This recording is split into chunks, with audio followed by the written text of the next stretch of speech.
Merci d'avoir pris des vélos électriques. Ouais. Ah, c'est pratique. Hein. Ah bah c'est pratique.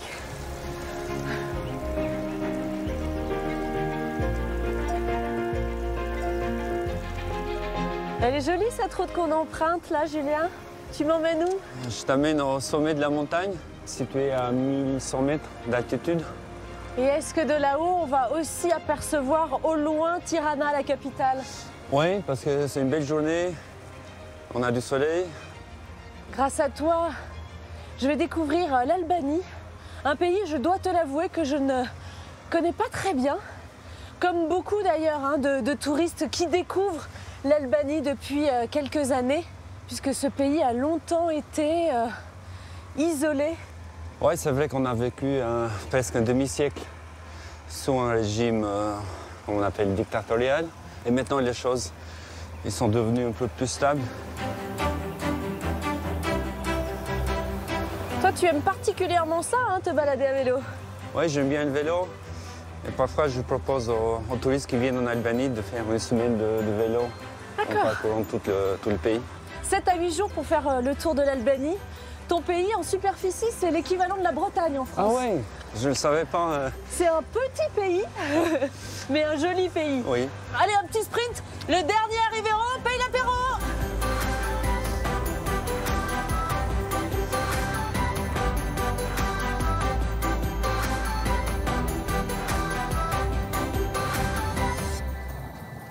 Voilà la vue, Sophie. Ah ouais, elle est très impressionnante cette vue. On voit la mer. Au pied de la montagne, on voit bien la ville historique de Kruja. Au nord, c'est Monténégro. Au nord-est, Kosovo, puis Macédoine du Nord. Et au sud-est, c'est la Grèce. Et de l'autre côté de la mer, c'est l'Italie. Avec une magnifique façade maritime hein, entre mer ionienne et Adriatique. Oui. À travers ce voyage, j'ai très envie de comprendre comment ce pays, longtemps fermé et isolé, est devenu une destination touristique de plus en plus prisée. Comment l'Albanie a-t-elle réussi à se réinventer après des heures sombres et un exode rural? Nous allons en parler avec tous les amis que nous allons rencontrer, mais pas que ça, nous allons aussi découvrir un très joli pays. Et je commence avec toi avec grand plaisir. Merci à toi, Sophie, de venir en Albanie et de découvrir le pays. Et comme on dit en albanais, Mirë se vjen në Shqipëri. Bienvenue en Albanie. Bienvenue en Albanie. Alors, bienvenue en Albanie.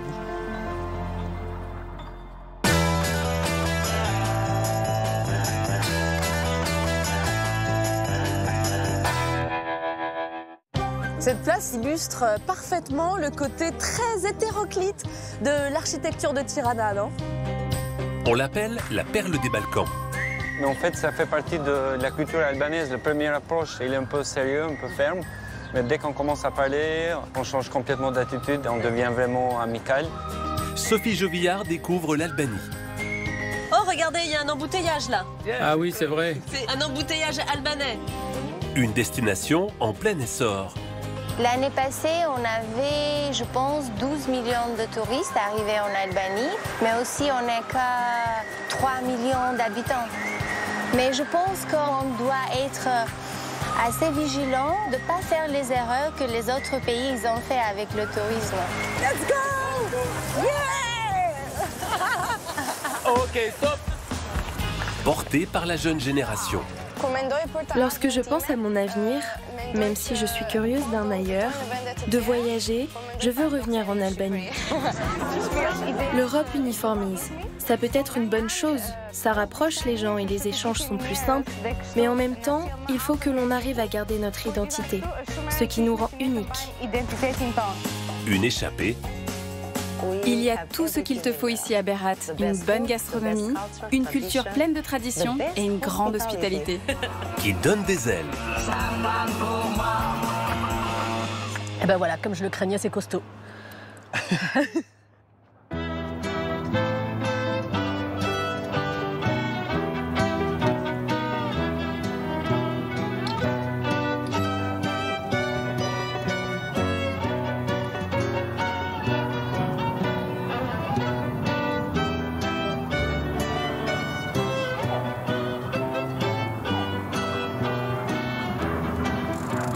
Voilà, Sophie, ouais, on pose le vélo ici, c'est plus facile comme ça. On ira visiter la citadelle à pied. Ok.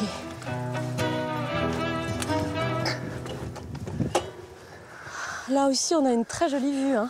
Pourquoi c'était important pour toi qu'on commence ce voyage à Kruja, qui est le berceau de l'identité albanaise? C'est très important parce que Kruja, ça représente en fait cette résistance contre les Turcs ottomans au XVe siècle, sous le dirigeant Skanderbeg. Skanderbeg, c'est le nom turc. C'est un titre militaire à l'honneur d'Alexandre le Grand. C'est la version ottomane d'Alexandre le Grand. Alors ça, tu parles vraiment d'un héros national. Je vais entendre son nom ici, mais ailleurs. Il y a des places qui portent son nom, des rues, des boulevards. Oui. Son père, il était un prince, un seigneur féodal de Kruja. Donc il grandit dans la cour de Mehmed Ier. Et c'est tout doucement qu'il devient le chef de l'armée turque, ottomane. Et à un moment précis de l'histoire, il dégage les Turcs. Et à partir de ce moment-là, c'est la résistance totale contre l'Empire ottoman.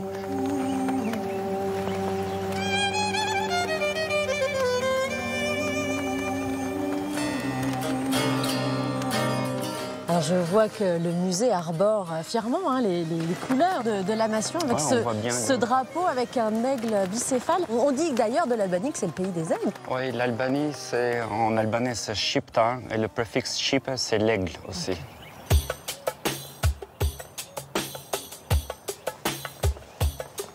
Ah, voilà comment s'écrit Kruja. Bienvenue à Kruja. Mirë vini në Kruj. Voilà, c'est ça. Mirë vini në Kruj.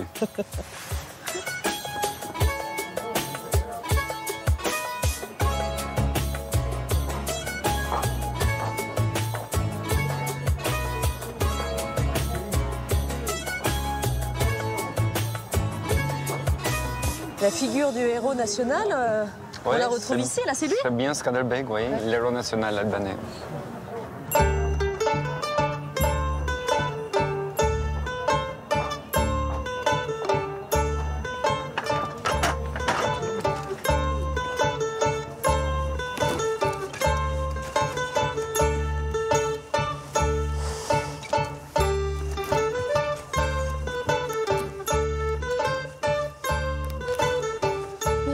Bonjour. Mirdita. Bonjour madame. Bonjour. Je suis assez impressionnée, hein. Quel travail, dis donc. Venez.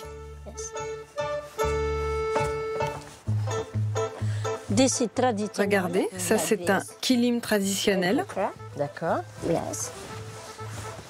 C'est très joli tout ça. Yes. J'en fais aussi avec des formes géométriques, comme celui-ci. Et ça alors, madame? Ah, ça, ce sont des nappes. Ah, d'accord. Ça, c'est le motif traditionnel. Vous mettez combien de temps pour le réaliser? Pour 1 mètre carré, il faut travailler 7 jours, des journées d'au moins 8 heures. Ça fait 48 ans que je fais ce métier et j'ai 5 employés. Ce métier à tisser, il est ancien, vous l'utilisez depuis longtemps? Ma grand-mère l'utilisait déjà, ensuite ma mère s'y est mise et aujourd'hui, c'est moi. Mais aujourd'hui, vous avez un savoir-faire exceptionnel, vous en avez conscience? Oui, je suis très heureuse de faire ce métier et je suis même très fière. Aujourd'hui, il n'y a plus que 2 femmes qui tissent des kilim à Kruja. Nous étions 2000 et nous ne sommes plus que 2.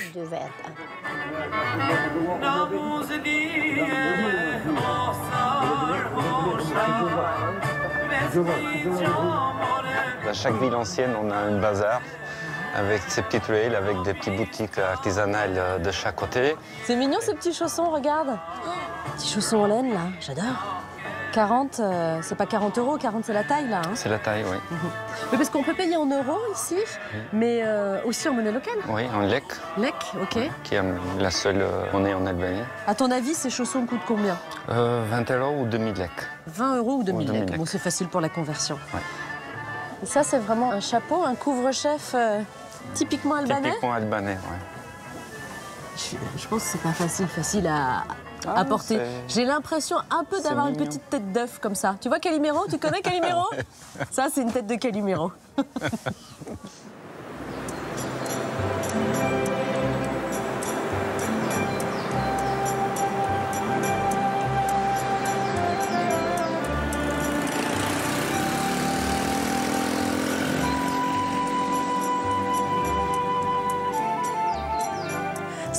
On va commencer par là. Enfant, je montais depuis la côte à pied avec ma grand-mère pour aider les anciens du village.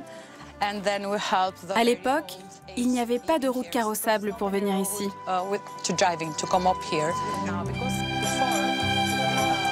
Christina fait visiter son village de Tcheparo à ses hôtes allemands. Elle les accueille dans la maison de ses grands-parents qu'elle vient de restaurer. Depuis 6 ans, elle vit et travaille entre l'Albanie et l'Angleterre avec ses filles et son mari. Il va nous suivre tout le long comme ça. En Allemagne, est-ce que vous avez ça aussi? Des animaux dans les rues? Non, pas du tout. Hein.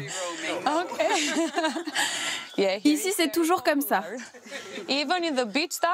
Même à la plage, on a des chèvres qui restent au bord de la mer. C'est charmant.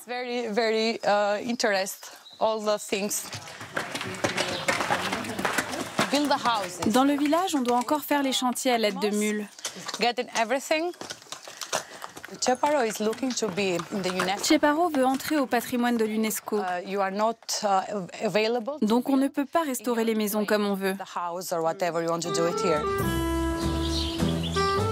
Depuis quelques années, les voyageurs du monde entier sont attirés par l'Albanie. L'été, le village connaît un regain d'activité. Même si à l'année, ils ne sont que 50 à vivre ici, Tcheparo se repeuple et les ruines à restaurer sont très prisées. Elles coûtent entre 150 et 300 000 euros.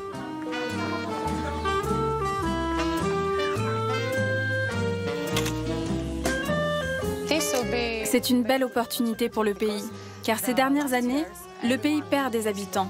Les gens s'en vont. Je le sais d'autant plus que je suis née en Grèce, où mes parents avaient dû émigrer.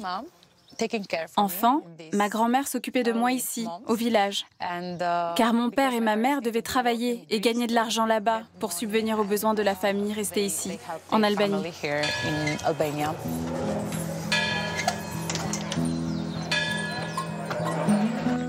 Tout le monde travaille à maintenir la vie de village. Ici, tout est produit sur place.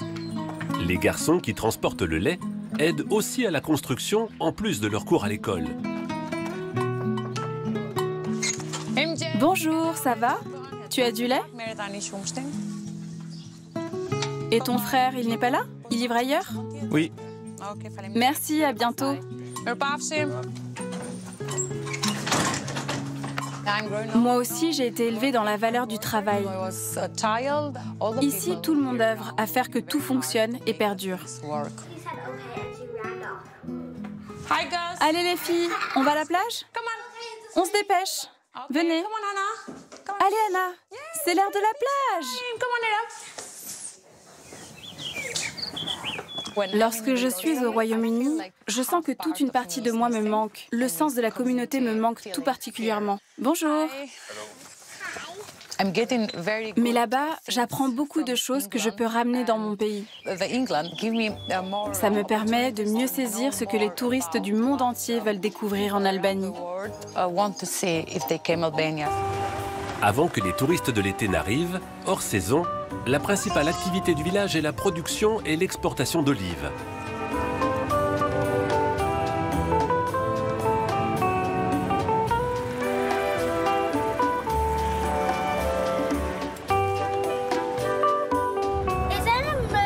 Tu penses que les vaches sont sur la route pour faire la fête? Pour faire la fête de l'une d'entre elles? Allez les filles, on est arrivés. Christina était à l'école avec Christa. Elle vient de se réinstaller à Tcheparo avec une amie grecque pour ouvrir un restaurant. Avant, elle vivait en Grèce. En Grèce, qu'est-ce qu'ils pensent de l'Albanie? Du bon ou des préjugés sur la sécurité et la mafia? Car en Angleterre, je vois du changement récemment. Je suis tellement fière quand je suis au supermarché en train de faire des courses pour les filles et que j'entends des pubs qui disent « L'Albanie est la nouvelle destination en Europe ». Je suis si heureuse d'entendre cela. Maintenant, on est fiers de dire « Je suis albanais ». En Grèce, il y a quelques années, la réputation de l'Albanie n'était pas super. Mais les Grecs commencent à changer de point de vue. Avant, on me demandait toujours « Pourquoi tu vas en Albanie? Tu es folle. On a le tourisme ici. Pourquoi tu veux aller là-bas ?» Maintenant, les gens me disent « C'est super d'aller voir ailleurs. Qu'est-ce qu'il se passe là-bas? Comment le pays se développe ?» Ils veulent même venir en vacances en Albanie. Tout ensemble, au village, elles veulent créer une association de jeunes afin de préserver le patrimoine et inciter la diaspora à revenir s'installer. Celle qui est partie chercher un avenir plus lucratif ailleurs depuis la chute de la dictature.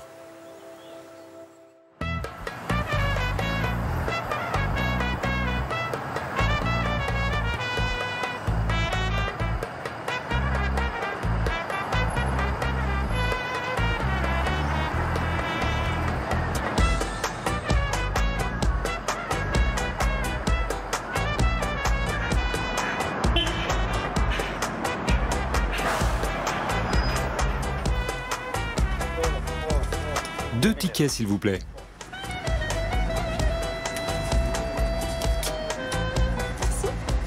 Ça fait le ticket de bus à combien? 40 lek. 40 centimes.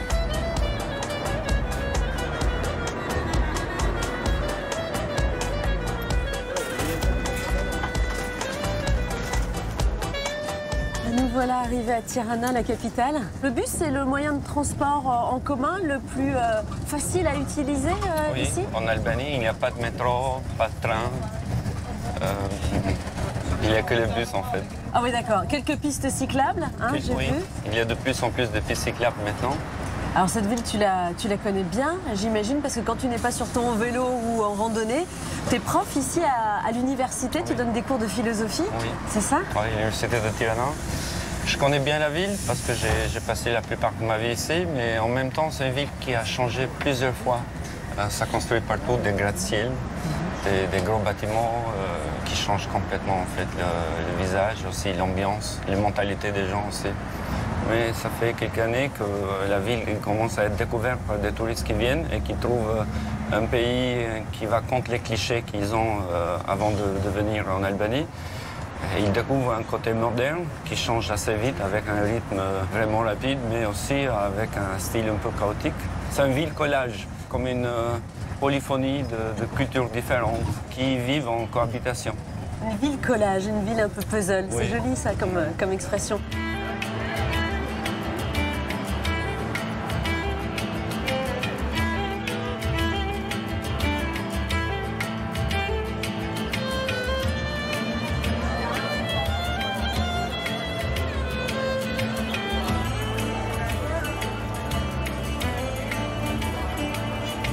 Alors vraiment, sur cette place, on entre au cœur de la ville. Hein. Oui, c'est la plus grande place, pas seulement à Tirana, mais en Albanie. C'est la place Skanderbeg. Toujours en l'honneur de ce héros de la résistance face aux Ottomans. Oui. Il trône fièrement. J'ai l'impression de distinguer un visage là, non? Oui, c'est tout à fait, c'est le visage de Skanderbeg, dans une version plus moderne. Ouais. Et les deux statues, elles se voient elles-mêmes. Cette place illustre parfaitement le côté très hétéroclite de l'architecture de Tirana, non? Oui. On voit il y a un peu de tout. La vieille mosquée qui a été construite à la fin du XVIIIe siècle, au début du XIXe siècle. Le bâtiment de l'Opéra s'était inauguré en 1953. À l'époque, c'était le chef de l'Union soviétique, Khrouchtchev, qui est venu à Tirana pour inaugurer les travaux. Ce qui est frappant quand on se balade et quand on observe ce qu'il y a autour de nous, c'est la présence aussi de deux lieux de culte à quelques mètres d'écart. Une expression de la liberté de culte aujourd'hui, ce qui n'a pas toujours été le cas en Albanie. Oui, pendant le régime communiste, à partir de 1967, on est tellement mélangés entre nous que l'identité religieuse ne pose pas de soucis. Parce que pour les Albanais, la vraie identité, c'est être albanais. Et être albanais, ça veut dire parler la langue albanaise. Qui nous unit et vous réunit. Nous unit, oui. Ouais.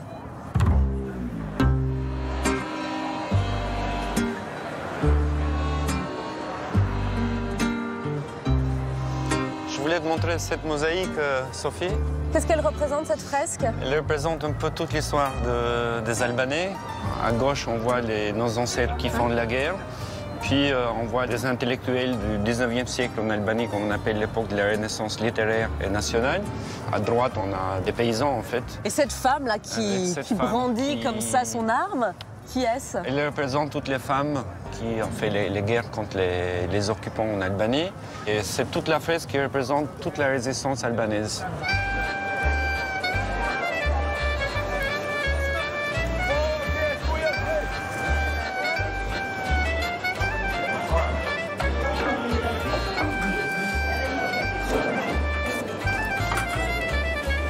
C'est là qu'on mange le meilleur burek de Tirana, Sophie. Parfait. Verdita, bonjour. Alors, un burek, s'il vous plaît. New burek yulutem. Nir burek. New burek yulutem. Nir burek Yulutem. À quoi? Eh ben, épinard pour moi. Et aussi un birek au fromage et 2 laits caillés, s'il vous plaît. Merci. On se met là?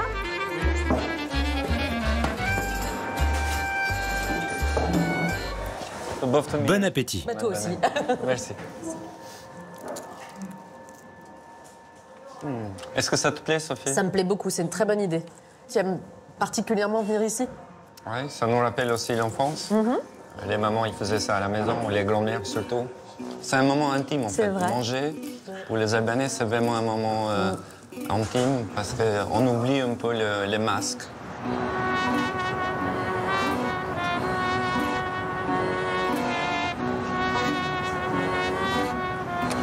Tu vas perdre. Mais vas-y, joue et tais-toi. C'est entre copains. Ouais, enfin, apparemment, on n'est pas là pour rigoler quand même. Hein. Ouais. Parfois, les stratégies ne marchent pas bien. Et ouais. Et là, apparemment, ils ont perdu. Vous vous retrouvez souvent là entre amis, monsieur, ici, sur cette place pour jouer? On ne vient pas tous les jours, seulement quand il fait beau. J'avoue qu'on aime bien faire des commérages. Mais on est surtout là pour jouer au domino, bien sûr.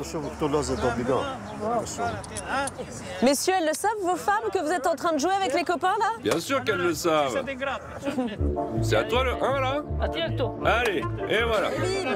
Bonjour. Bonjour, monsieur, je veux jouer avec vous. Comment c'est votre prénom? Moi, c'est Sophie. Piro. Piro. Ok, et Piro, on va gagner. C'est à moi? Non, c'est à toi? C'est à moi? Celui-là. Ah ouais, je l'ai. Merci. Et faut pas tricher, là. Allez, joue. Ne fume pas devant la dame. Elle est française. Ouais. Elle se débrouille pas mal, la petite française, vous allez voir. Elle a les 5, elle va gagner. C'est encore moi? Oui, c'est à toi, on est bloqués, nous. Mais je viens de jouer, là. Ah bon? Domino, mets ton jeton ici et tu gagnes. Où ça? Là? Oui, mais bon, elle avait tous les 5. C'était bien sympa, une belle expérience. C'était très sympa. Alors, je t'avoue que sans toi, j'aurais peut-être pas osé les aborder parce que j'avais un peu l'impression de déranger. Ils avaient des visages sérieux, un peu fermés. En fait, il s'avère qu'ils sont très sympas. Oui, mais en fait, ça fait partie de la culture albanaise. La première approche, il est un peu sérieux, un peu ferme. Mais dès qu'on commence à parler, on change complètement d'attitude, on devient vraiment amical. Et si on restait encore un peu dedans avec ces messieurs-là, ils auraient pu nous inviter chez eux à goûter des assiettes, des plats. Ah bah, c'est dommage, tout le monde est parti, on aurait pu se faire inviter chez eux. Oui. On continue notre balade tous les deux.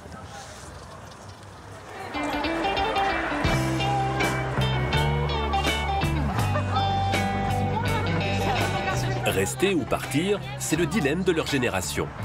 Beaucoup de jeunes doivent choisir l'exil face aux difficultés économiques depuis la chute de la dictature.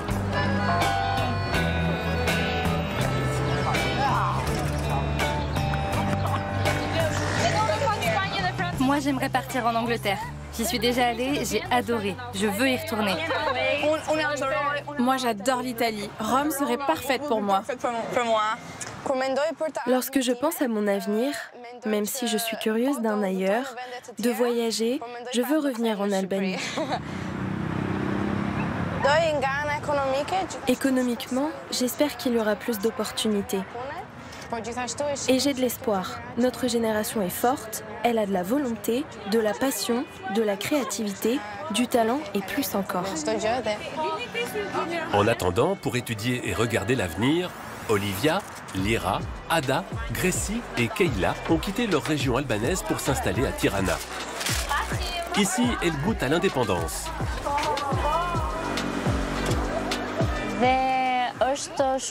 C'est très sympa. Je suis indépendante, je n'ai pas de compte à rendre à mes parents.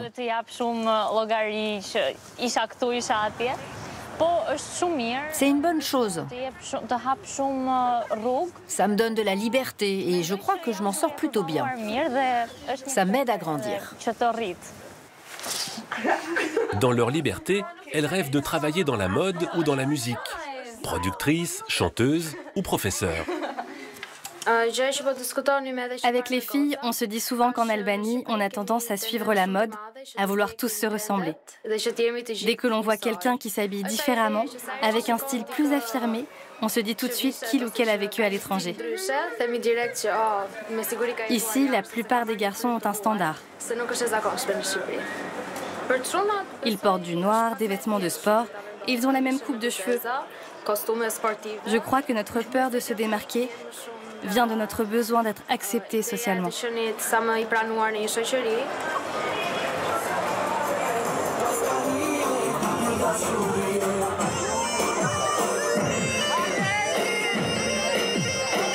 L'Albanie pourrait entrer dans l'Union européenne. Et ce soir, l'université fête l'arrivée de ses étudiants Erasmus.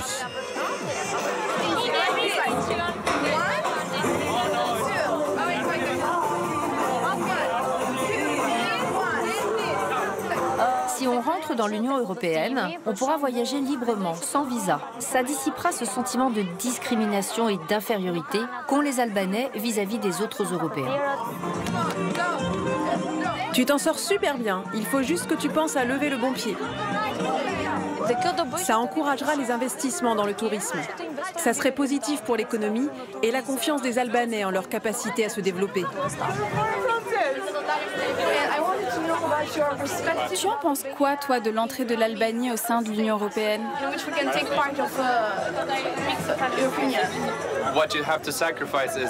L'Europe t'oblige à sacrifier une part de ton autonomie. Tu abandonnes un peu de toi pour te conformer à l'Union européenne. Ça a du bon, car tu en retires des avantages, mais tu dois mettre de côté une partie de ta souveraineté. C'est le dilemme européen. L'Europe uniformise. Ça peut être une bonne chose. Ça rapproche les gens et les échanges sont plus simples. Mais en même temps, il faut que l'on arrive à garder notre identité, ce qui nous rend uniques.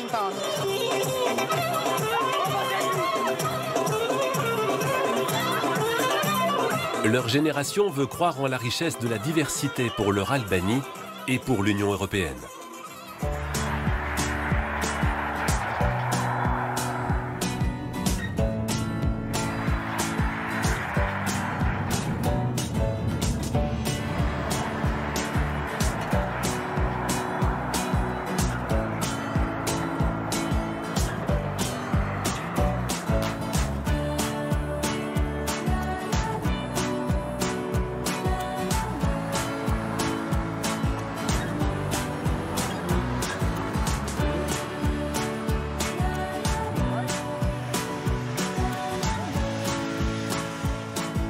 Mirdita Aldi. Salut Aldi. Ça me fait plaisir de te rencontrer ici à Durrës. Ravi de te rencontrer, Sophie. Durrës, c'est la deuxième plus grande ville du pays et le plus grand port national, je crois. Oui, Durrës, c'est une très grande ville dans laquelle j'ai passé la plupart de mon temps dans mon adolescence. Nous avons également un port qui est l'un des plus grands des Balkans. Nous sommes ici dans le centre-ville de Durrës. En face de nous, il y a la mairie. On va commencer la visite par mon quartier qui est le plus touristique, le quartier de l'amphithéâtre. Eh ben c'est super, on va dans ton quartier alors.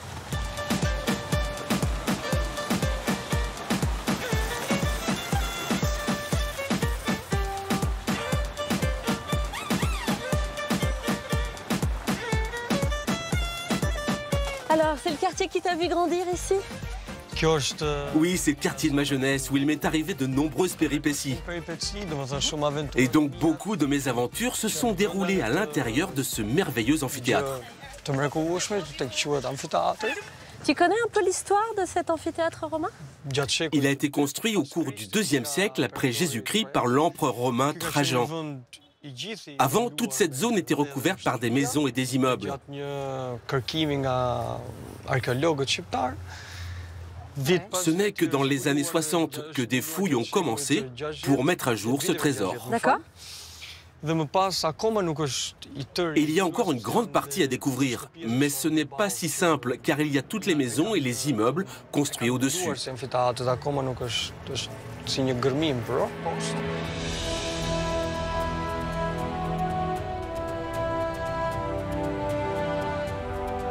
Et ça te faisait rêver, toi, quand tu étais petit, tu imaginais plein d'histoires? Oui, c'est exactement ça. Ça me faisait rêver. On s'imaginait être à la place du public, assister à de vraies batailles, comme dans les films qu'on peut voir aujourd'hui, comme Gladiator par exemple.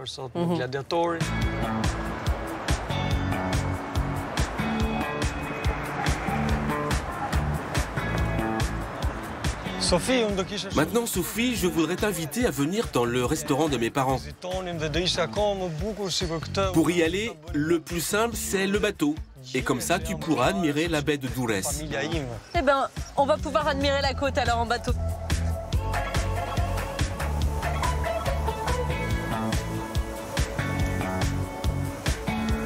Tu me disais que c'était le plus grand port maritime d'Albanie. J'imagine aussi que ça a été le point de départ des candidats à l'exil. Oui, c'est d'ici que sont partis de nombreux Albanais dans les années 90-91. Cette période de l'histoire s'appelle l'Exode, lorsque de nombreux Albanais sont partis pour l'Italie. Oui, ça c'était après la dictature. Certains avaient l'espoir d'une vie meilleure ailleurs.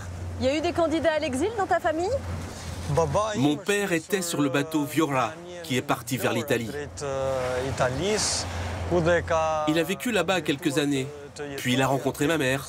Et plus tard, ils ont décidé de rentrer en Albanie pour fonder une famille. Alors je vois que le paysage est en train d'un petit peu changer, on quitte la ville. Il y a 400 km de façade maritime dans ton pays. La plus jolie côte selon toi, c'est ici? Oui, nous approchons de l'endroit où je vis, la plage de Kalmi.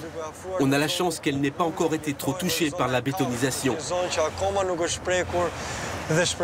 Il n'y a pas de grands immeubles. La nature est encore préservée. Et j'espère qu'elle restera ainsi longtemps, pour ne pas gâcher sa beauté.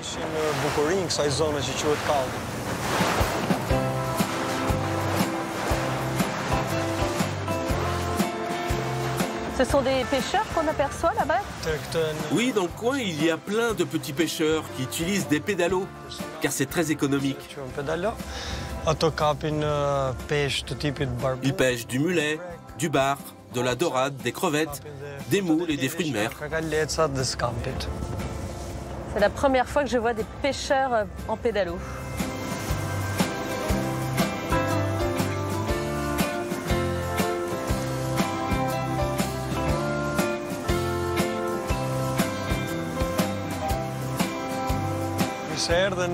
Bienvenue sur la plage de Kalmi. Mon petit coin de paradis. Il y a la nature, la mer, la tranquillité et la fraîcheur de l'air. C'est vrai que c'est très joli avec ces oliviers là qu'on aperçoit là-haut. Allez, viens Sophie, je vais te présenter ma famille. Voici ma maman, Elida. Bonjour Sophie, ravie de vous rencontrer. Bonjour Lida. Bonjour. Et voici mon père. Sophie. Enchantée monsieur. Ah, votre fils m'a pas menti, hein. C'est vraiment un petit coin de paradis ici. Merci beaucoup.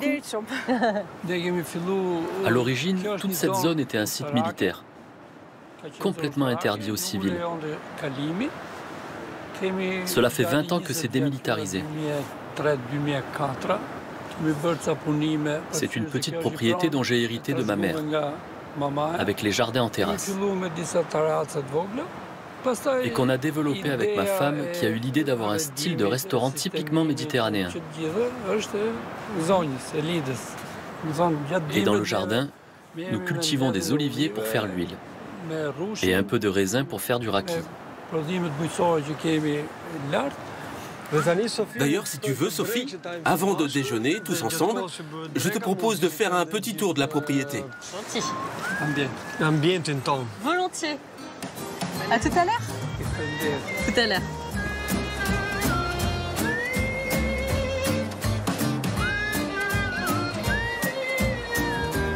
Viens, Sophie, je te montre le champ d'oliviers et la vigne que ma grand-mère cultivait déjà pour faire du raki. Huile d'olive et raki? Ok, ça se mérite. Juste en face, il y a les pieds de raisin avec lesquels on produit le raki. C'est un cépage italien, le Montepulciano.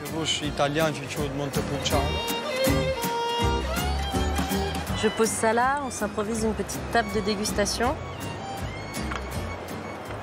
Ouais. Je te propose donc de goûter notre huile d'olive maison. Le mieux, c'est avec un morceau de pain. Je te sers? Alors, elles sont déjà très très bon. T'as vu? C'est plein d'arômes.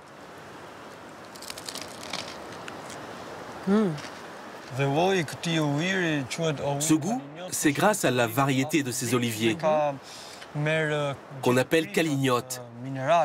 Okay. Ils se nourrissent des sels minéraux qui viennent de la mer. D'accord. Et maintenant, Sophie, je vais te faire découvrir le raki, le même que celui que préparait mon grand-père. Alors, je savais que je ne pouvais pas venir en Albanie sans goûter le raki. Eh bien, c'est avec toi, c'est aujourd'hui. Ça va sceller notre amitié, tout ça, j'en suis sûre. Allez. Salut. Salut. Et ben voilà, comme je le craignais, c'est costaud.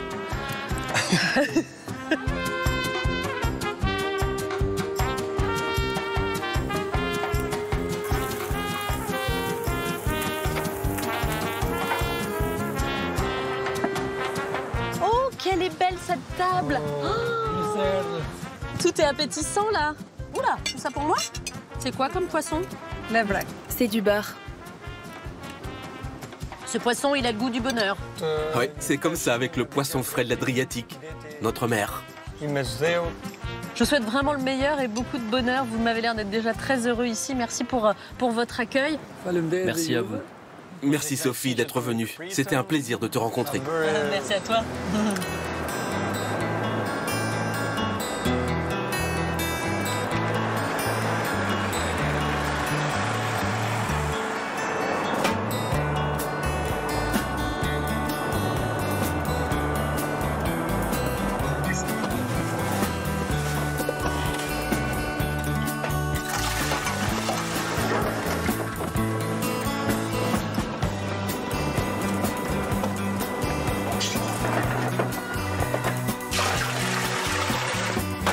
Tous les matins, Yano fait la tournée pour la fromagerie de son oncle.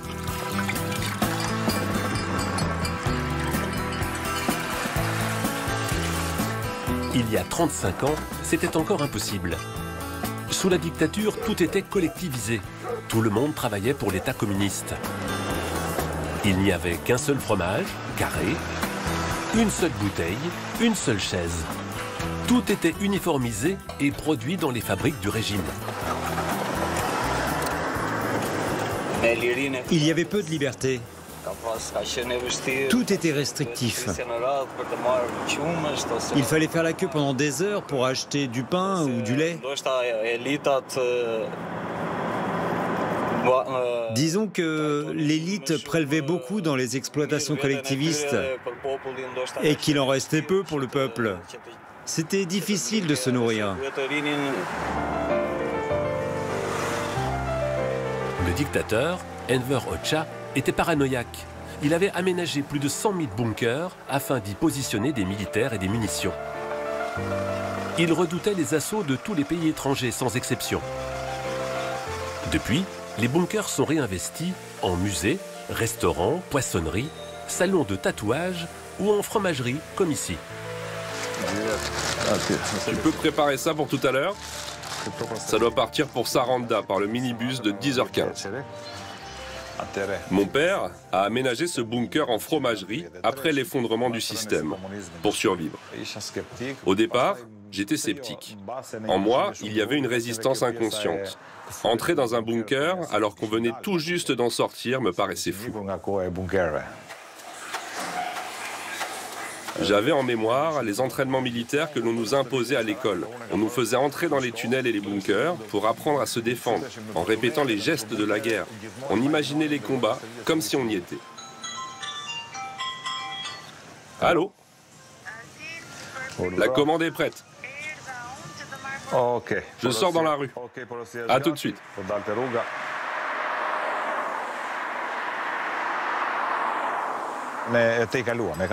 À un moment, on a tourné la page. Parce que l'on avait soif de vivre. Mais il ne faut pas pour autant oublier l'histoire. C'est lorsque le peuple oublie que la dictature revient.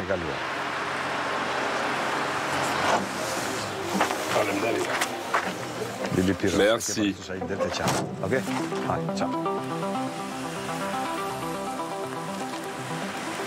Pour ne pas oublier, à Tirana, la villa du dictateur a ouvert ses portes au public en janvier 2025. Enver Hoxha vivait dans un quartier exclusivement réservé à l'élite du régime. Sa demeure vient tout juste d'être transformée en résidence d'artistes. Pendant 4 mois, ils vivent ici, comme Gerta. Elle est albanaise. C'est challengeant de vivre dans la villa du leader,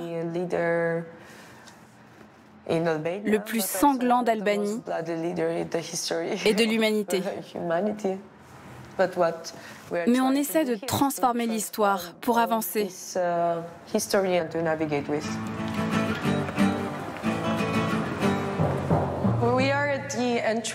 Là, c'est l'entrée de la villa. On y organise des ateliers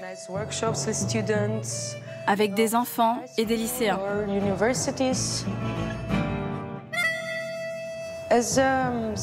En tant que citoyenne albanaise, c'était important pour moi de regarder l'histoire par rapport à ce que mes parents et mes grands-parents m'ont raconté. Après avoir passé 3 mois à vivre ici, dans la villa de l'ancien dictateur, je crois que rien ne sera jamais plus pareil dans ma vie. Gerta a installé un fil d'Ariane qui court de la façade de la maison jusqu'à ses entrailles. Elle invite les citoyens à entrer sous la ville, dans les tunnels secrets de la dictature. Il existe tout un réseau qui desservait l'aéroport et toutes les institutions du régime afin d'échapper aux éventuelles invasions.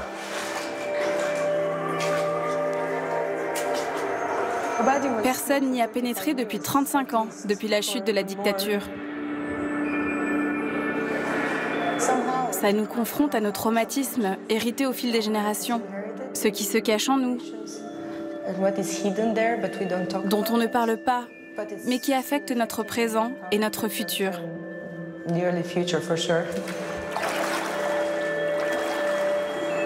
Les plans des tunnels et les archives d'État commencent tout juste à être déclassifiés. La police secrète avait un dossier sur chaque citoyen. 35 ans après la chute de la dictature, la démocratie se construit sur les décombres du régime autoritaire. L'actuel Premier ministre est le fils d'un proche du régime. Pendant 46 ans, l'Albanie a été l'un des pays les plus fermés au monde. Toutes les frontières étaient interdites d'accès aux Albanais.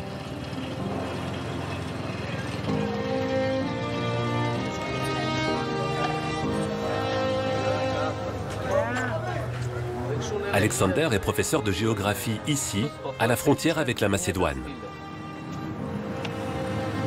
Ses élèves sont la première génération à laquelle on enseigne l'époque communiste. Notre lac est protégé par l'UNESCO depuis 2019. À l'époque communiste, seule la partie macédonienne était protégée. Sur le lac, le régime nous observait à la jumelle, tout était scruté et contrôlé. Qu'est-ce qui pouvait arriver si quelqu'un tentait d'aller sur le lac? Les soldats avaient le droit de te tirer dessus.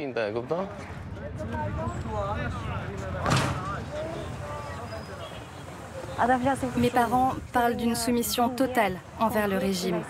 Ils ne pouvaient pas choisir leur orientation à l'université. C'est le parti qui choisissait pour eux. Ce traumatisme lié à l'obéissance a évolué avec le temps. Ils l'ont intégré dans la manière dont ils nous ont éduqués. Ils nous ont rendus obéissants envers nos familles. Il subsiste une forme de patriarcat. Pour ma part, cette obéissance, je la transforme en valeur et en principe qui me guide. Notre génération est plus rebelle pour aller de l'avant.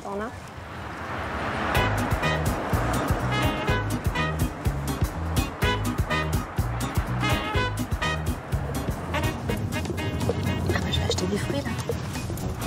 Monsieur.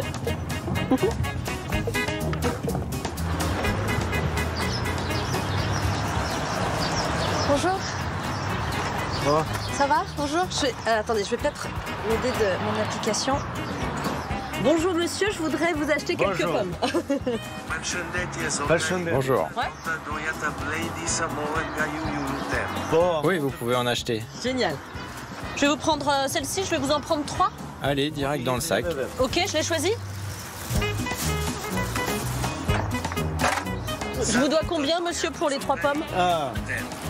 Ça fait 100 lek pour les 3 pommes. 1 euro. Ah, ok. Très bien. Tenez. Merci beaucoup, monsieur, et bonne journée.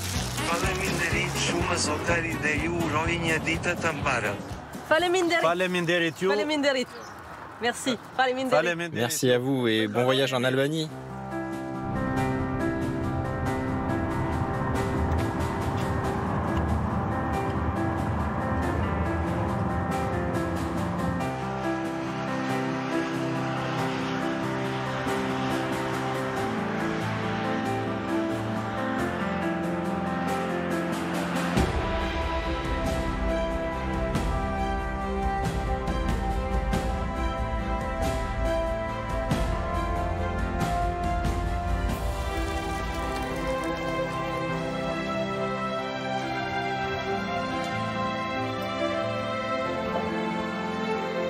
Bonjour. Bonjour Sophie. Je suis Alma, contente que tu sois ici. C'est moi qui suis ravie d'être ici, Alma, parce que j'avais hâte de venir ici à Berat. Et c'est vraiment avec toi que j'ai envie de découvrir cette magnifique ville. Il y a tout ce qu'il te faut ici à Berat. Une bonne gastronomie, une culture pleine de traditions et une grande hospitalité. Et tu es un bel exemple de cette hospitalité avec ton sourire et cette magnifique tenue qui te va très très bien. Ça, c'est la couleur des costumes traditionnels des femmes de Berat. Et ce motif est directement inspiré des robes anciennes. Et sur la ceinture, on retrouve le drapeau albanais. Et tous les autres petits détails viennent des anciens costumes traditionnels.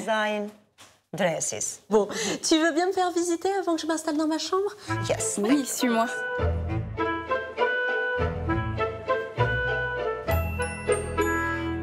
Je vois qu'il y a des photos de famille, même ce tableau-là, ça représente des membres de ta famille?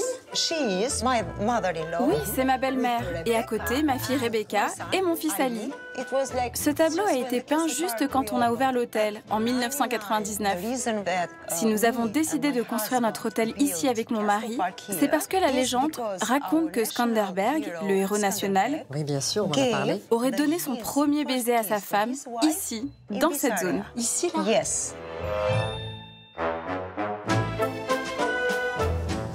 Ça, c'est une représentation de Berat? Oui, c'est la vieille ville de Berat. J'ai hâte d'y aller. Et donc, voilà ta chambre. Ah, merci. Oh, c'est joli. Regarde, la vue d'ici est magnifique. Ah oui. Au loin, c'est le mont Tomori. C'est une montagne sacrée pour nous. Et la rivière Osum. Et on l'aperçoit bien, la ville qu'on surnomme la ville aux 1000 fenêtres. Oui, on peut y aller dès maintenant. Tu vas voir, la vieille ville est magnifique.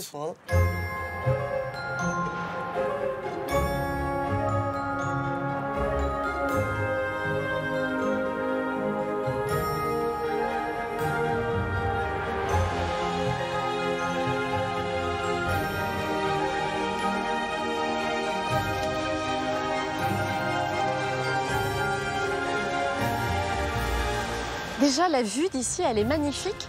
Ce que je constate, c'est que la ville, elle s'est vraiment construite sur les bords de cette rivière. Oui, à Berat, il y a 3 vieux quartiers. le quartier de Gorica, où nous nous trouvons actuellement, le quartier de Mangalem de l'autre côté, et le château en haut de la colline. Et depuis que la ville a été inscrite au patrimoine mondial de l'UNESCO en 2008, le château est devenu un endroit très prisé des touristes.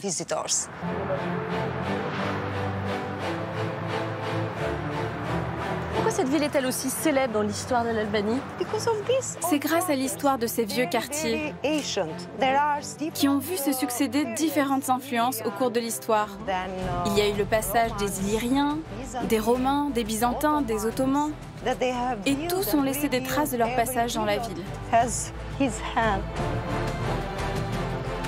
Maintenant, je voudrais t'emmener dans ce magasin parce que j'ai besoin d'acheter une nouvelle robe traditionnelle.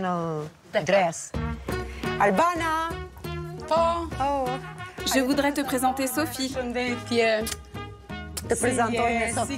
Sophie, je te présente mon amie Albana.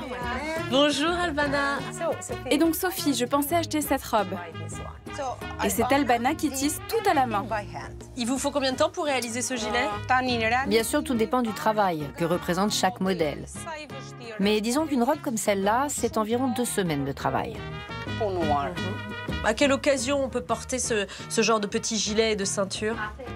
Dans notre culture populaire, on porte ces costumes pour les grandes occasions, les mariages, les anniversaires ou les fêtes nationales. Alma me disait qu'elle portait ce costume traditionnel presque quotidiennement, avec beaucoup de fierté. Oui, et puis en plus, Alma, elle le porte vraiment très bien.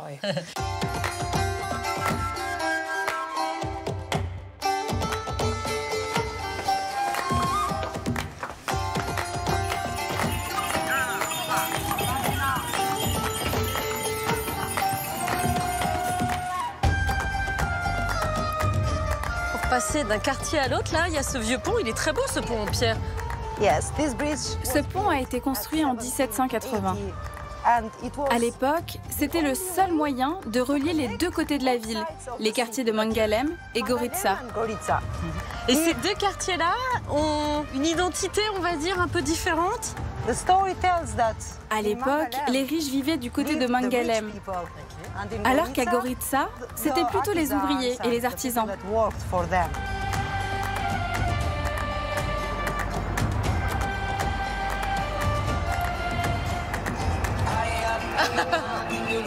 Je m'attendais pas à entendre Plastic Bertrand ici. Ça plane pour moi. Ça plane pour moi. Ça plane pour moi. Ça plane pour moi. Ça plane pour moi. Vous essayez de mettre des musiques qui correspondent aux nationalités des touristes. Oui. C'est vrai? Oui, oui. France. Pour les Français, j'ai ça. Mais j'en ai une autre aussi.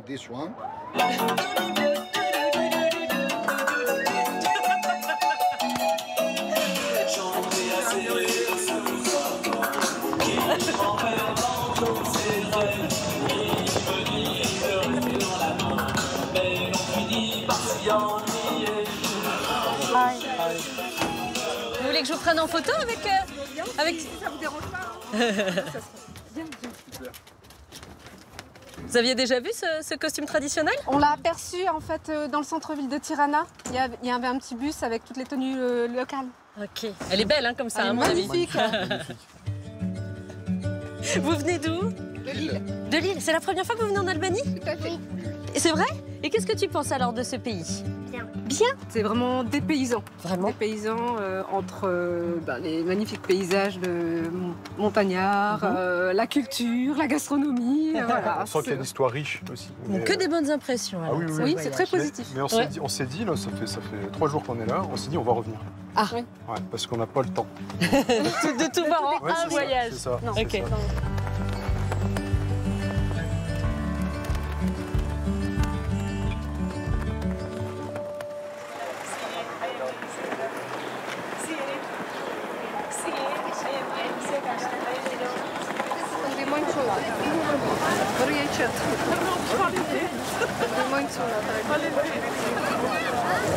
Les garçons vont vous aider avec les bagages. Sur ce bateau, on accueille principalement des touristes et des Albanais qui travaillent en Grèce pour des revenus plus élevés. Ils font les allers-retours tous les jours. Ils s'embarquent pour la Grèce, à Corfou, juste en face, à une trentaine de minutes de navigation. Bonjour, je quitte le port à l'instant, avec 130 passagers à bord.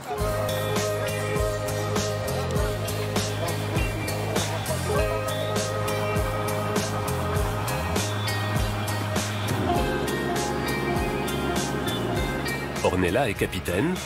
Elle habite et travaille entre la Grèce et l'Albanie. Tout ça, ce sont des porte-bonheur que l'on retrouve un peu partout en Albanie et en Grèce. Dans les voitures, les maisons, partout. En Grèce, je dirais même qu'ils les utilisent encore plus en bijoux, par exemple.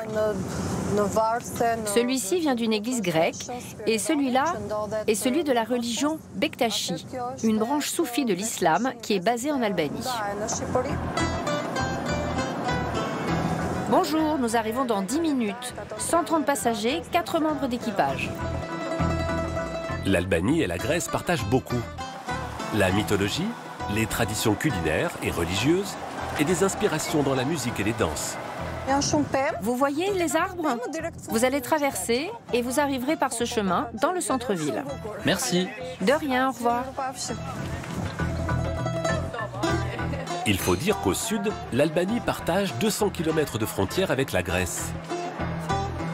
Et pendant au moins 22 siècles, les deux pays ont appartenu à un même État sous différentes formes.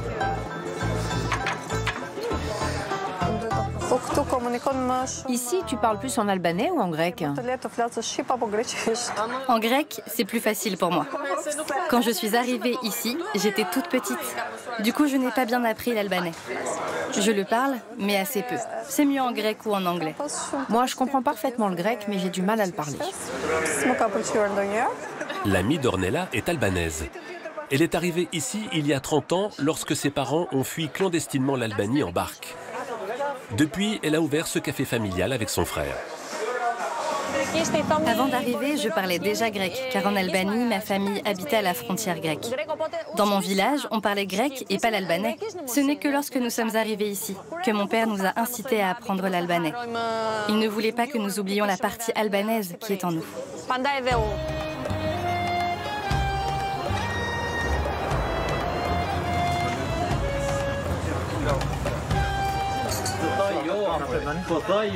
Un café turc frappé.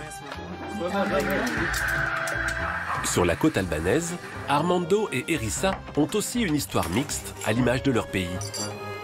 Musulmane, elle s'est convertie à l'orthodoxie chrétienne en se mariant.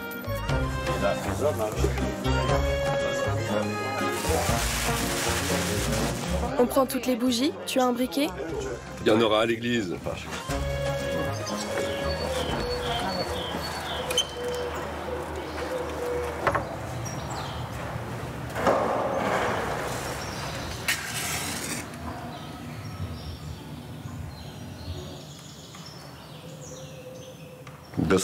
Moi, je suis chrétien orthodoxe. Ma femme est musulmane. Nous vivons ensemble, en harmonie, et nous partageons tout. Nos coutumes et nos rites religieux.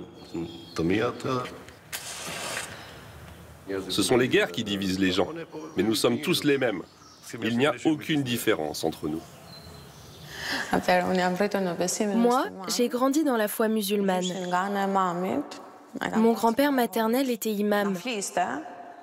Il nous parlait de la religion musulmane, mais il ne nous a jamais imposé de la suivre. Je suis baptisée et je me suis convertie. Mon mari est chrétien orthodoxe. Mais en moi, il y a aussi une musulmane.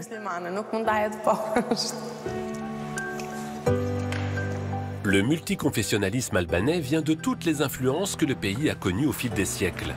Ottomane, grecque et italienne. Depuis, beaucoup de couples mixtes se forment dans le pays. À la veille de Pâques, Erissa va préparer les œufs rouges avec sa belle-mère et ses enfants. Waouh, tu as vu comme ils sont beaux, nos œufs de Pâques, Tommy? Les gens tombent amoureux et c'est tout ce qui compte pour vivre heureux. Souhaitez-vous une joyeuse Pâques, les enfants? Joyeuse Pâques! Et vous trinquez avec vos œufs durs. Allez-y. Dans ma génération, on a grandi dans le communisme. La religion, ce n'était pas important. Ça ne définissait ni nos amitiés, ni nos amours.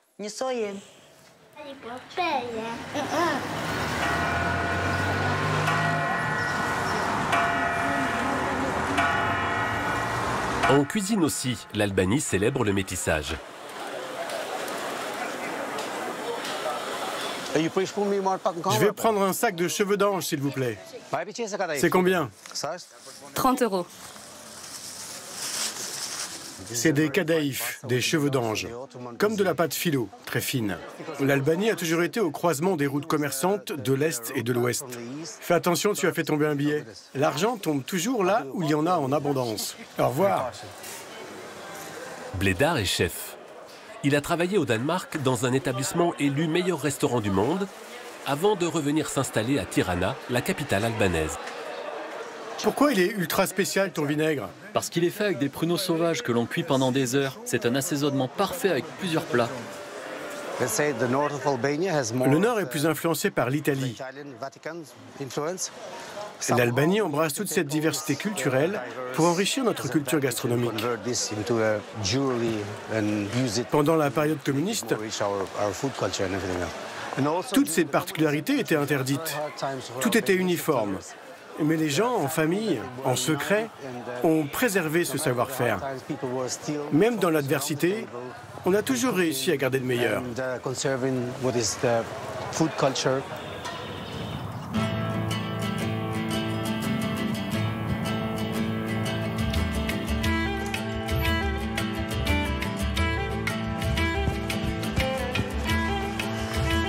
On est prêt à partir? Voici mon mari. Ça va? Ça va bien. Ça va bien et toi?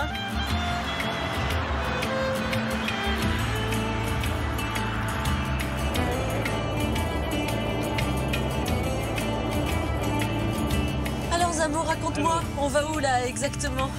On t'emmène au canyon de Zumi, de la région de Skrapa.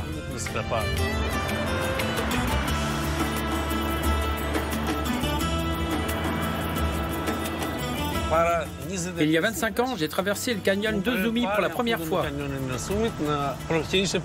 J'étais déjà guide de rafting en Italie depuis 10 ans. J'ai immédiatement ressenti comme un appel qui me disait qu'il fallait que je développe le rafting en Albanie. Génial, bah j'ai hâte d'y être. Oh, regardez, il y a un embouteillage là. Ah oui, c'est vrai. C'est un embouteillage albanais. Un joli embouteillage.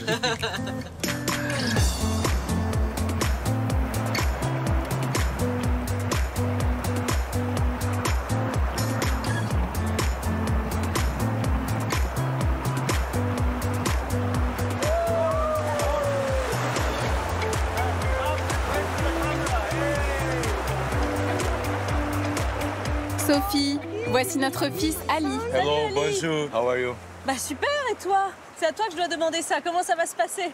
Si vous écoutez bien votre guide et suivez ses recommandations, tout se passera bien à 99%. Il reste 1%. Si tu laisses ton fils faire ça, c'est que c'est pas dangereux. Oui, il est fort. Cette passion pour le rafting, qui lui a communiqué? C'est toi au départ qui a commencé?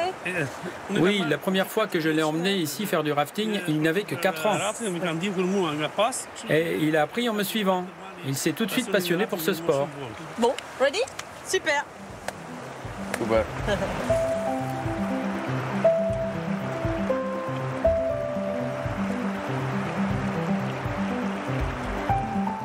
All go. Stop, right, go. Stop, all go.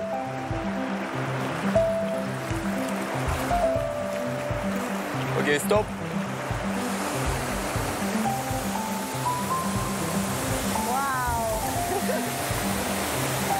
Left, stop. Là, ça va aller vite, je sens. Ok, stop.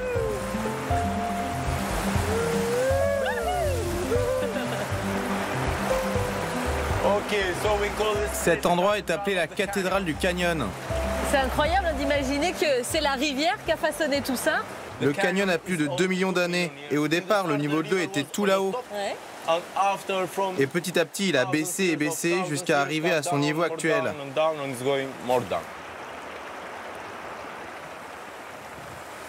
C'est magnifique. Les petits papillons.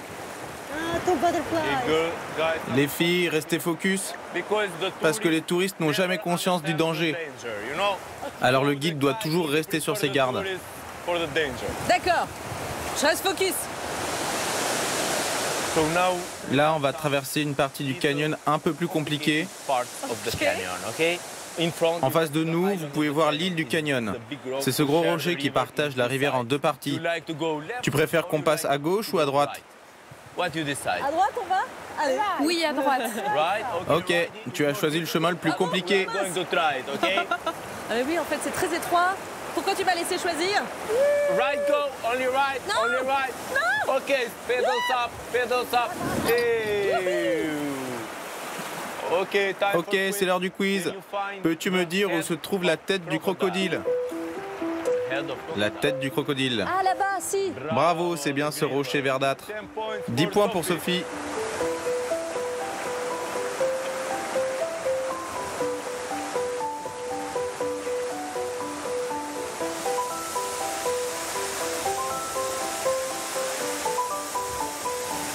C'est joli. Allez, on y va tous. Vite, vite. Let's go.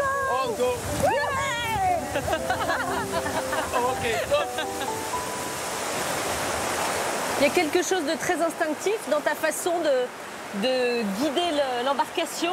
Tu suis la rivière, tu l'observes. Pour bien comprendre la rivière, on doit se synchroniser et jouer avec elle pour ne faire qu'un. On ne pourra jamais être plus fort qu'elle, mais on doit toujours jouer avec elle. Right, go, left back. Stop, all go. Ah oui, là on voit, ça devient de plus en plus étroit. Hein. Oui, c'est la partie la plus étroite du canyon. Et la profondeur ici est de 15 mètres. On passe aux choses sérieuses, Sophie. Mais qu'est-ce que tu fais? Je vais prendre une photo souvenir. Fais attention de ne pas glisser. Hein.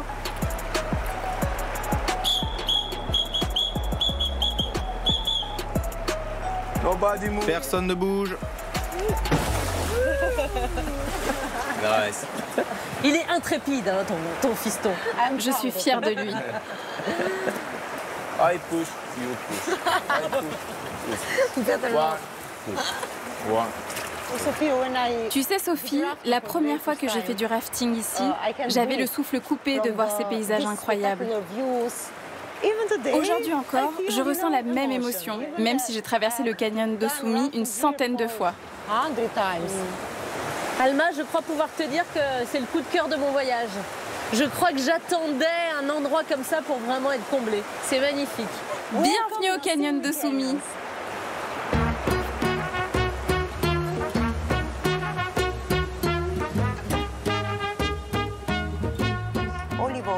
Il faut au moins 2 cuillères d'huile d'olive.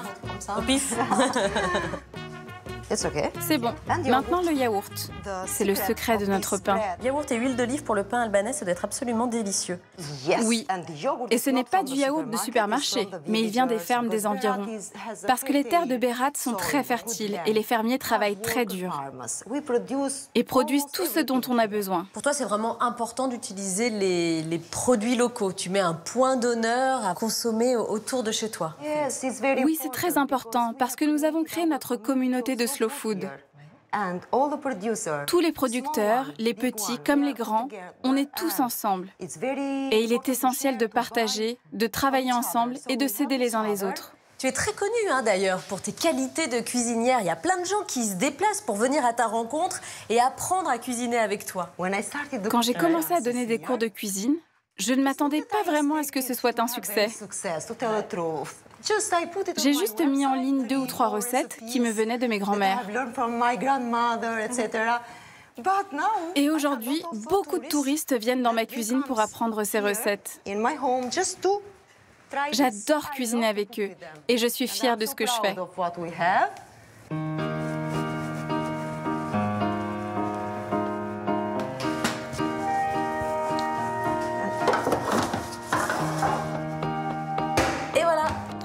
Je pense que vous allez vous régaler avec cette bonne soupe.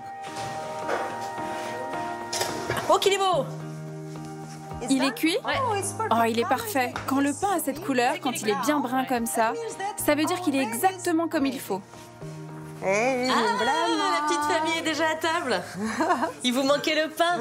Zamo, tu me diras ce que t'en penses, hein, du pain. Alors déjà, il faut savoir que les Albanais adorent le pain. La tradition veut qu'il y ait toujours beaucoup de pain sur la table. Peut-être parce que nous avons été un pays modeste, surtout pendant le communisme. Nous avons grandi dans la pauvreté. C'est pour ça qu'ici, on ne coupe pas le pain avec un couteau, mais avec les mains. On appelle ce pain le kulač. C'est un pain qui se fait à la maison. À l'époque, les adultes, et surtout ma grand-mère, nous disaient toujours de manger des grandes bouchées de pain et des petites de fromage. Dès que tu prends une cuillère de soupe, tu dois prendre un gros bout de pain. C'est ça. Je voulais vous remercier, les amis, pour votre hospitalité, pour votre gentillesse, pour cette magnifique journée en rafting. Merci, ma chère Alma. Zouar, Sophie. Cheers. Successful. Zouar. Zouar.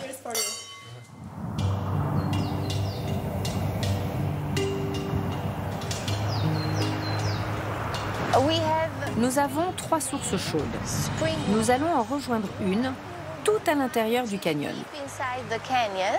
Ce pont date du XVIIe siècle. Il reliait les villages de part et d'autre de la montagne. On ne les voit pas, mais la région est un peu peuplée.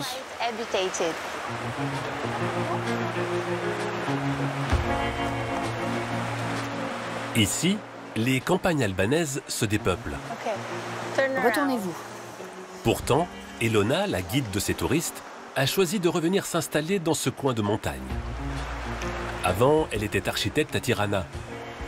Les dernières années, il a eu un boom touristique en Albanie. L'année passée, on avait, je pense, 12 millions de touristes arrivés en Albanie. Et pour l'Albanie, ça va dire beaucoup parce que nous, on est un petit pays, mais aussi on n'est qu'à 3 millions d'habitants. Ça veut dire qu'on a eu 4 touristes par habitant. Bien sûr, il faut faire attention à préserver la nature, mais je pense qu'on doit être assez vigilant, assez mature et assez intelligent de ne pas faire les erreurs que les autres pays ont fait avec le tourisme.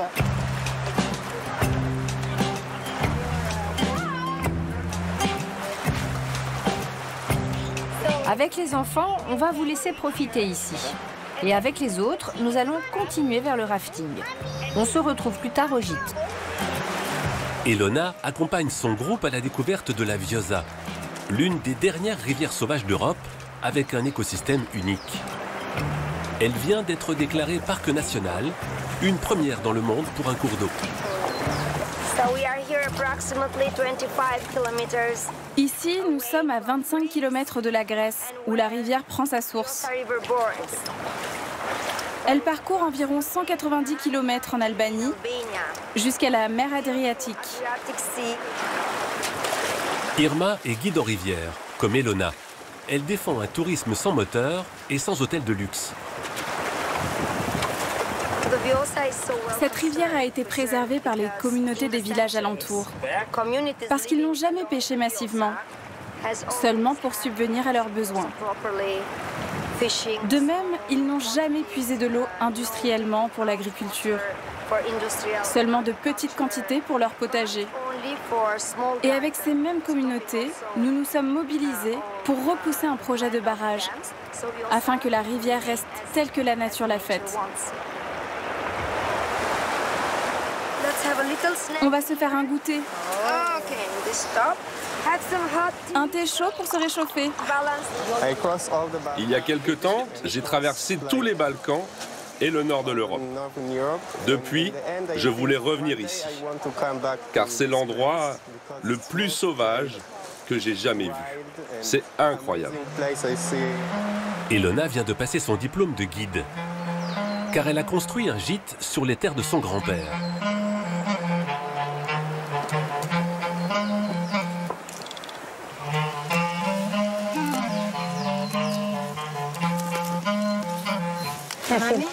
Maman, qu'est-ce que tu t'es dit quand je suis venue m'installer ici au village? Au début, j'étais inquiète. Je pensais que tu n'arriverais pas à vivre ici. J'étais sûre que tu allais revenir vivre à Tirana. Moi, je t'attendais à Tirana. Mais le temps passait et tu ne rentrais pas. Alors finalement, c'est moi qui suis venue me réinstaller au village avec toi. Oh, mon amour de maman. La mère d'Elona l'a rejointe. Alors qu'elle-même avait fui le village, sa rudesse et sa pauvreté. Aujourd'hui, elle prépare les repas pour les touristes du gîte. Je me suis mise à apprendre l'anglais pour pouvoir communiquer avec eux et mon regard sur les touristes a évolué. Avant, je dois avouer qu'on était traversé par une certaine xénophobie. L'étranger nous paraissait étrange et lointain.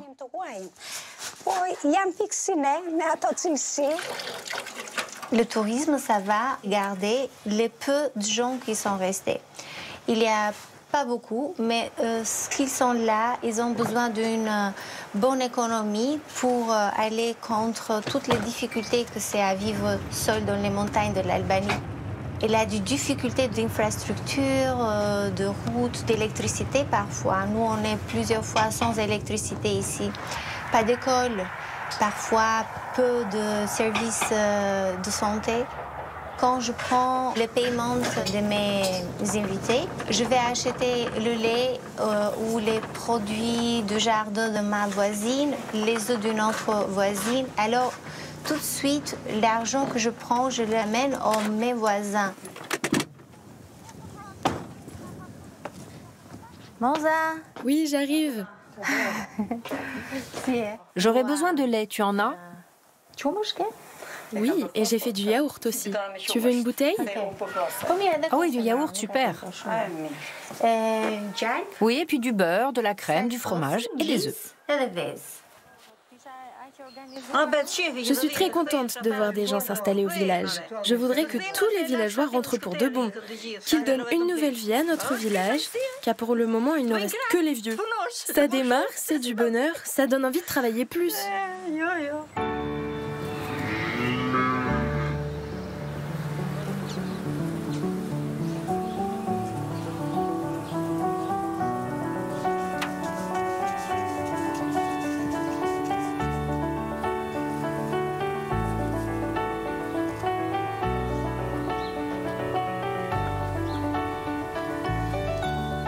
Salut Sophie. Attends, j'arrive. Ah, ok, je reste là. J'arrive. Bienvenue Sophie. Je suis ravi de te rencontrer. Je suis ravie de te rencontrer, Xénophone, parce que je trouve que tu as un très joli prénom. Tu es le premier xénophone que je rencontre dans ma vie. Il est originaire d'où, ton prénom? Merci. C'est un prénom d'origine chrétienne orthodoxe. Il est très ancien et assez rare aujourd'hui. Je suis ravie de te rencontrer, toi, et aussi tes abeilles. Je ne m'attendais pas à voir autant de ruches, parce qu'au départ, si je suis venue à ta rencontre, c'est pour partir en randonnée, découvrir le parc national de Yogara, que tu connais très bien. Mais tu as des amis à me présenter avant. Oui, mettons les masques. On s'équipe? Comme ça, on va pouvoir aller les voir en toute sécurité. Voilà, regarde les abeilles à l'intérieur de la ruche. Chaque ruche, c'est comme une petite famille d'abeilles. Et j'ai 100 ruches comme celle-ci. Depuis combien de temps tu prends soin d'elles? Je fais ça depuis tout petit. C'est mon père qui m'a transmis la passion du métier d'apiculteur. Aujourd'hui, j'ai 45 ans et j'aime toujours prendre soin des abeilles. Et je pense que tant que je serai en vie, je ne les quitterai jamais, car elles sont connectées à mon âme. Pourquoi tu les as installées ici précisément? L'hiver, je les installe ici car nous sommes tout proches de la mer. Il fait plus chaud, plus doux. Et pendant l'été, je les emmène en haute montagne. Il fait plus frais. C'est idéal pour elles. J'ai rencontré beaucoup d'apiculteurs très inquiets de la santé des abeilles qui me disaient que c'était vraiment une sentinelle de l'environnement. Si les abeilles n'allaient pas bien, notre environnement n'allait pas bien. Qu'est-ce que t'en penses, toi? Oui, c'est vrai. Les scientifiques disent que si l'abeille venait à disparaître, l'humanité, elle aussi, serait directement menacée. Alors il faut prendre soin d'elle. Allez Sophie, c'est le moment de partir vers le parc national de Logora. On laisse tes copines tranquilles et on va se promener.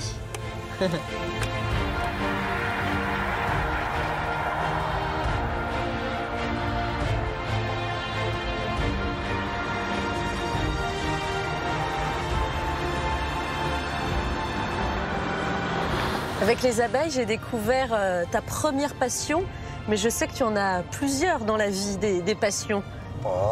Oui, mon autre passion, c'est d'être guide pour faire découvrir la région aux touristes. Je connais tous les petits sentiers du parc national de Logora et la péninsule de Karaburun. Ça fait déjà 15 ans que j'ai le plaisir d'être guide et de faire découvrir mon pays.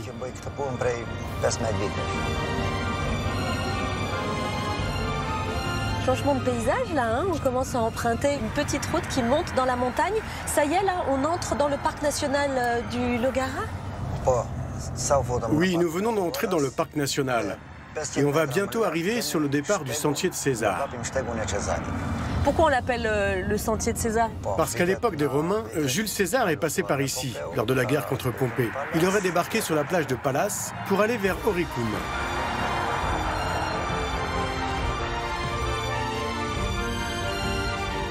Je m'attendais pas à trouver un chemin pavé en pleine forêt, là. C'est un sacré boulot, tout ça. Au départ, le chemin de César était simplement défriché. Puis, il y a 12 ans, est venu le projet de le paver, comme tu peux le voir aujourd'hui. La première partie de la randonnée est assez facile, pour pouvoir le pratiquer avec des enfants ou des personnes âgées.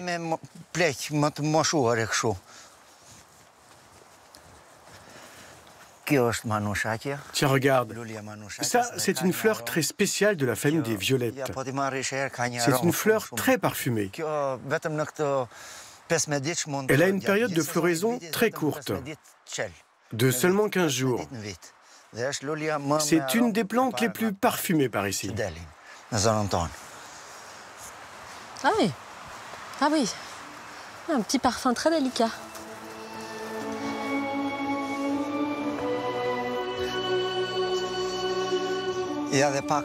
Voilà, nous arrivons au plus beau point de vue. D'ici, tu peux voir 90% du parc de Logora. Au loin, c'est le golfe de Vlora. Tu peux voir l'île de Chazani, ainsi que la péninsule de Karaburun. Et je crois que tu as mérité une petite dégustation du miel de mes abeilles.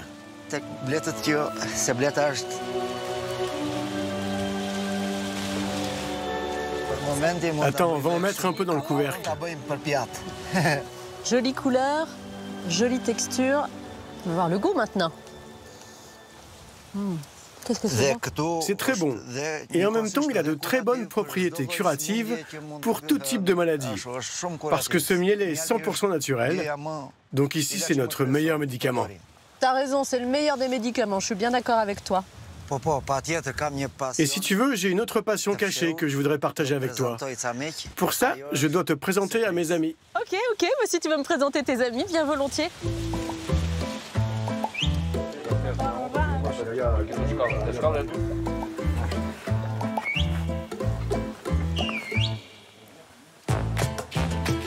C'est joli ces tenues, Mirdita. Bonjour, moi c'est Sophie. Bonjour madame Mirdita. Bonjour mademoiselle, que tu es belle toi, dis donc. T'es toute jolie. Tes amis sont très élégants. Ils portent le costume traditionnel de mon village, de Ducat Traias. Et tous ensemble, nous avons un groupe d'isopolyphonie typique de cette région du Sud. J'ai hâte de vous écouter alors.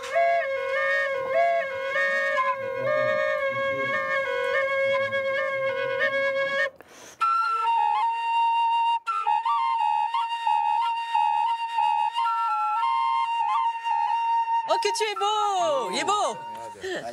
Allez, on va chanter. Sito, kam sito du sito, e sito du sito no balo. Sito, kam sito du sito no balo. Sito du sito no Hey Bravo! C'est magnifique de vous entendre chanter et de vous regarder chanter. Il y a une vraie harmonie entre vous, mais j'ai vraiment envie que tu me décrives cette technique si particulière de chant polyphonique qui est vraiment spécifique d'ici, spécifique de l'Albanie. Oui, complètement. Et il y a Maria, c'est le preneur qui lance la mélodie.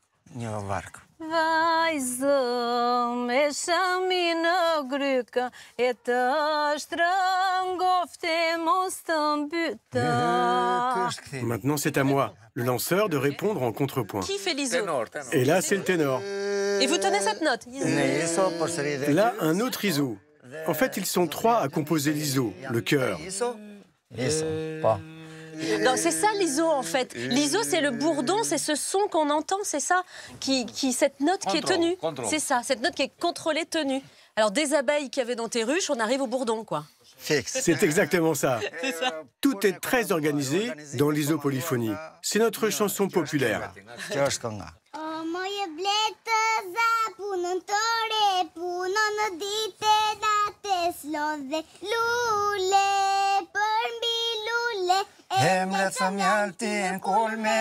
Je suis très heureuse que ces échappées belles se terminent au son de ces chants isopolyphoniques qui me semblent refléter l'âme de l'Albanie, l'âme d'un peuple résilient qui a décidé de regarder vers l'avenir en oubliant un peu les traumatismes du passé, un avenir qu'ils espèrent dans l'Union européenne.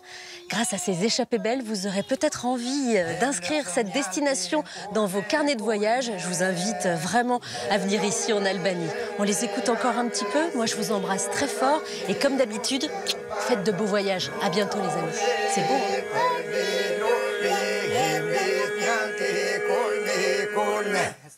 Oh, bravo! Bravo, ma chérie! C'était magnifique.